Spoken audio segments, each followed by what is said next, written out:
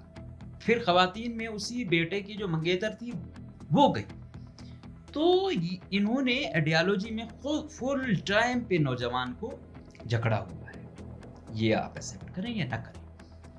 اب دوسری بات آپ نے دیکھا ہوگا کہ یہ جو کرتے ہیں گوریلا وار میں ایسے حساب کتاب ہوتا تھا کہ جب یہ تھی مطلب 70s کی میں آپ کو بات بتاتا ہوں، تو یہ تھا کہ بھائی جب یہ حملہ کرتے تھے پھر جب بھاگتے تھے تو کچھ وہ تھے وہ ویسے کہتے تھے کہ میرا مطلب پاؤں میں موچ آ گئی یا ٹانگ میں یہ ہو گیا وہ ہو گیا. وہ کیوں؟ وہ بلوچیت میں وہ اپنے آپ کو کمزور نہیں شو کرنا چاہ رہے ہوتے تھے کہ بھائی ایسا نہ ہو کہ ہم نے وہ کیا اور ہم فوراً بھاگیں اور وہ کہیں کہ یہ اتنا جو ہے نا بزدل ہے یا جو بھی ہے وہ اس کا نام ان کے کوڈ آف کنڈکٹ میں جو بھی وہ کریں. تو بعد میں اس وقت کہتے ہیں کہ خیر بخش مری صاحب نے باقاعدہ ان کو وہ کہا اور ان سے یہ لیا کہ آپ نے یہ چیز بالکل نہیں کرنی. مطلب جو یہ ظاہری بات ہے یہ چیز آج تو نہیں آئی، اس پہ برابر کام ہوا ہے.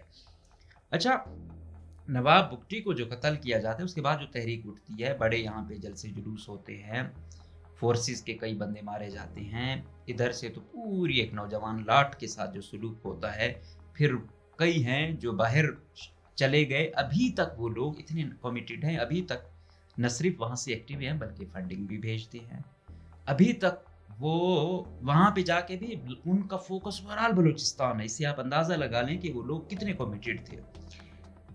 اچھا، وہ کچھ لوگ تھے جو اس وقت یونیورسٹی میں یا کچھ حلقہ احباب میں تھے. جو اب والے لوگ ہیں، جو نوجوان کل آئے، 200 کے لگ بھگ تعداد ہوگی جو یا 250 کی لگ بھگ تعداد ہوگی. 23 گرفتار ہوتے ہیں، 5 خواتین بھی ان میں شامل ہیں، ابھی تک غالباً گرفتار ہیں. اب کیا ہوا کہ بڑی آنسو گیس کی ان پر شیلنگ ہوئی، بہت زیادہ خواتین کی بھی حالت غیر ہو گئی. پھر جو ویڈیوز آئیں کہ پولیس والوں کو بھی وہ گالیاں بھی دے رہے ہیں، یہ کر رہے ہیں وہ کر رہے ہیں. لیکن بات یہی ہے کہ آپ اتنا کچھ کرو گے تو نہیں ہوگا. ایک گھر کا ایک بندہ گیا ہوا ہے اور احتجاج کا حق بھی نہیں ہوگا تو پھر کیا ہوگا. ان لوگوں نے سریاب میں 10-12 دن تک روڈ بند کیے رکھے اور لوگ کافی مقامی لوگ کافی وہ کر رہے تھے کہ یار یہ کیا ہے، تنگ کیا ہوا ہے. اور حکومت خوش تھی کہ عوام اور یہ لگے ہوئے آپس میں، یہ فیملی، تو ان کو سروکار ہی نہیں تھا. پھر انہوں نے جب حکومت کو تکلیف دینے کی کوشش کی، ریڈ زون میں آنے کی کوشش کی، تب ان کو تکلیف ہوئی. اچھا، ریڈ زون میں یہ تو کہہ رہے ہیں ایک حکومت کا ایک فیصلہ دیا کہ بھائی ریڈ زون میں احتجاج نہیں ہوگا.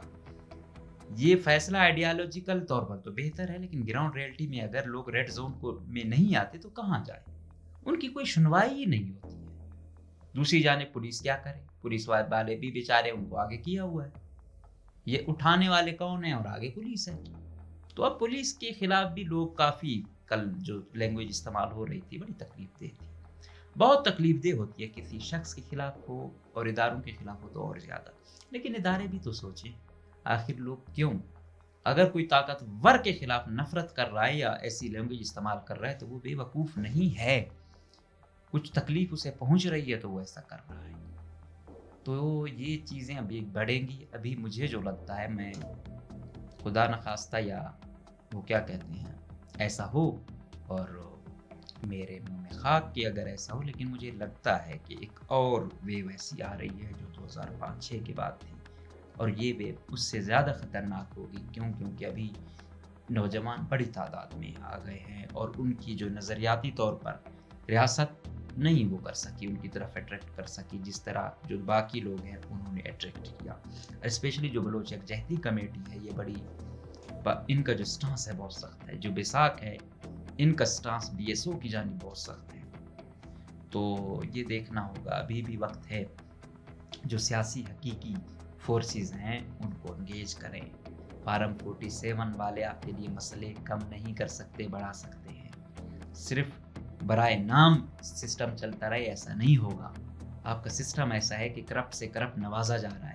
جو کرپٹ لوگ ہیں ان کو اچھی سے اچھی پوسٹنگ دی جا رہی ہیں، جو کرپٹ لوگ ہیں ان کو ڈبل سیکریٹریشپ دی جا رہی ہے.